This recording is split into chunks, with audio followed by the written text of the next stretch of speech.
우리나라에서 제일 좋다는 종목인 삼성전자를 가지고 있다고 해서 수익이 날까요? 나지 않습니다. 또는 21선 위로 올라타서 이제 갈 줄 알고 매수했는데 또 흘러내립니다. 왜 내가 사면 또 떨어질까? 결론부터 말씀드리면 주식에서는 좋은 위치에 있는 종목을 찾는 게 가장 중요합니다. 그러면 빠른 시간 안에 수익을 낼 수가 있습니다. 아니 그럼 그런 종목을 어떻게 찾는다는 건데 궁금하시다면 오늘 제가 다 해결해 드리겠습니다. 바로 보여드리겠습니다.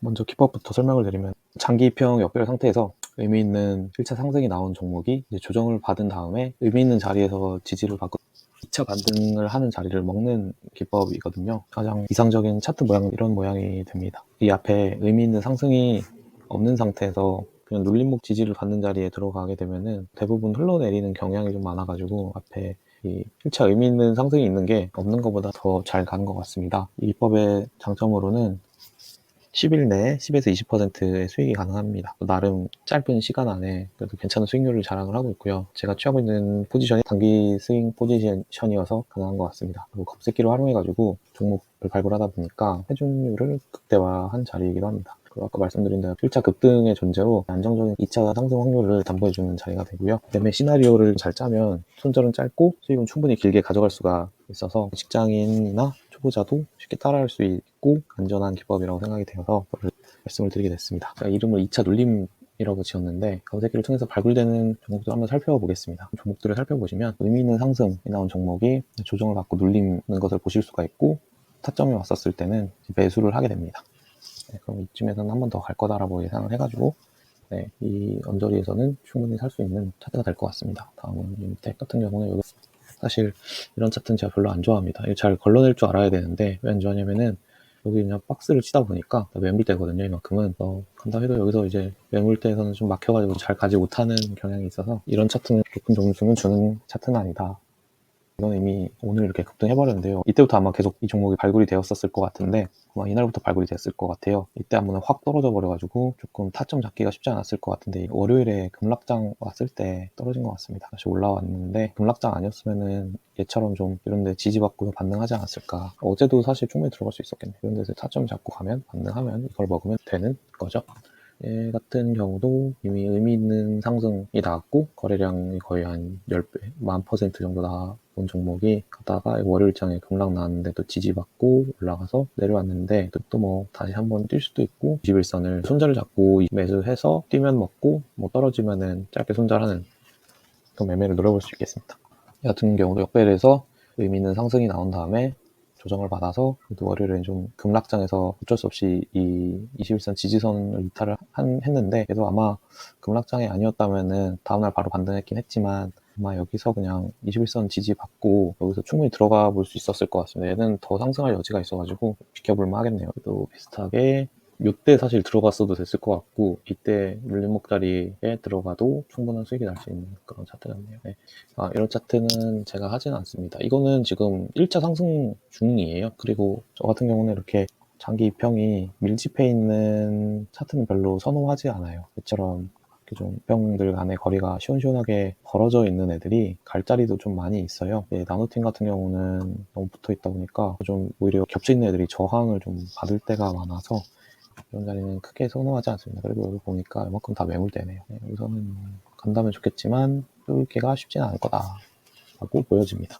2차 급등 종목기로 매매한 거 보시면 사선 네트워크 같은 경우에도 급등 나온 이후에 2차 때는 못 들어갔는데 다시 한번 눌림목 자리 줘가지고 이때 들어가서 수익 먹고 나온 자리입니다.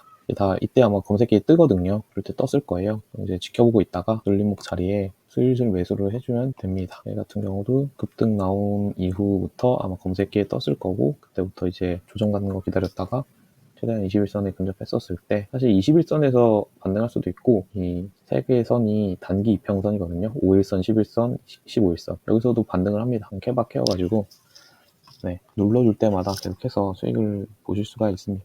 신신제약 같은 경우도 1차 급등 이후에 눌러주는 자리에서 단기 입형에 들어가서 수익을 받고 나왔습니다. T사이언스 같은 경우도 급등 이후 눌림목 자리에 들어가서 얘는 약수익만 났는데 조금만 더 참았으면 크게 먹을 수도 있었을 것 같습니다. 얘도 21일이랑 61선 사이에 간격이 그렇게 조금 벌어져 있지 않다 보니까 얘한테 그 저항받고 내려오다 보니까 제가 오래 들고 있지 못했는데 이게 아마 더 벌어져 있었으면 더 예쁜 차트가 나왔을 거라고 생각을 합니다. 얘 같은 경우도 눌림목 자리에서 수익을 보고 나왔네요. DGP 같은 경우도 눌림 자리에서 많이는 못 먹었지만 또 수익을 보고 나왔습니다. 아주 스틸 같은 경우도 상승 이후에 여기서도 샀을 것 같은데 일단 좀 급하게 들어갔는데 큰 상승이 나와서 먹고 나올 수 있었습니다. 옵티코어 같은 경우도 마찬가지로 1차 재미있는 상승 이후에 눌림 자리에서 이평선 지지를 받을 때 당일에 수익을 내고 나왔습니다. 이렇게 의미 있는 상승이 나온 이후에는 2차 상승 또는 3차 상승까지도 나와주기 때문에 2차 상승을 노리는 기법을 활용하는 것이 되게 좋습니다. 그래서 검색기를 사용하는 이유는 결국에는 저번 영상에도 제가 말씀을 드렸지만 거래소에는 총 2,700개의 종목이 있거든요. 그것들을 다 일일이 이런 자리를 찾을 수가 없기 때문에 제가 원하는 차트 모양에서 상승하기 직전의 특징들만 뽑아서 검색기에 조건으로 세팅을 해놓고 빠른 시일 안에 최대한 많이 수익을 볼 수 있게 내가 원하는 타점으로 오는지를 살펴보면서 수익을 먹는 것이 목표이면서 이 회전율을 높이는 역할을 해주는 게 검색기라고 이해를 해주시면 좋을 것 같습니다. 이 종목을 그러면 어느 타점에 들어갈지, 그리고 수익이 났을 때 어디서 팔지, 아니면은 내가 예상한 거랑 다르게 흘러내렸을 때는 어떻게 대응을 해야 되는지, 손절로서 대응을 해야 되는 건지, 가지고 가야 되는 건지를 매수하기 전에 미리 정해야 되거든요. 그래야지 손실도 줄이고 대응도 되면서 수익 났을 때는 시원하게 또 먹어주고, 같은 차트, 같은 종목을 매매를 하더라도 어떤 사람은 수익률이 높은 데 반해서 어떤 분들은 적게 나고 심지어 마이너스가 날 수도 있어요. 그런 것들을 최적화시켜주는 게 매매 시나리오거든요. 그래서 다음 시간에는 그 매매 시나리오를 말씀을 드리도록 하겠습니다. 오늘 검색기를 설명을 드렸는데 이게 꼭 100%다 가는 건 아니에요. 또 종목들을 다 매수할 수 있는 것도 아니고 100% 정제된 게 아니다 보니까 여기서도 나름의 100 종목을 선별해주는 작업이 필요하거든요. 그래서 검색기 뜨는 종목들의 주의사항, 사면 안 되는 것들, 걸러내야 되는 것들, 주의사항도 앞으로 영상으로 남기도록 하겠습니다. 추가적인 내용들이 더 궁금하시다면 제 고정 댓글을 확인해 주시면 감사하겠습니다.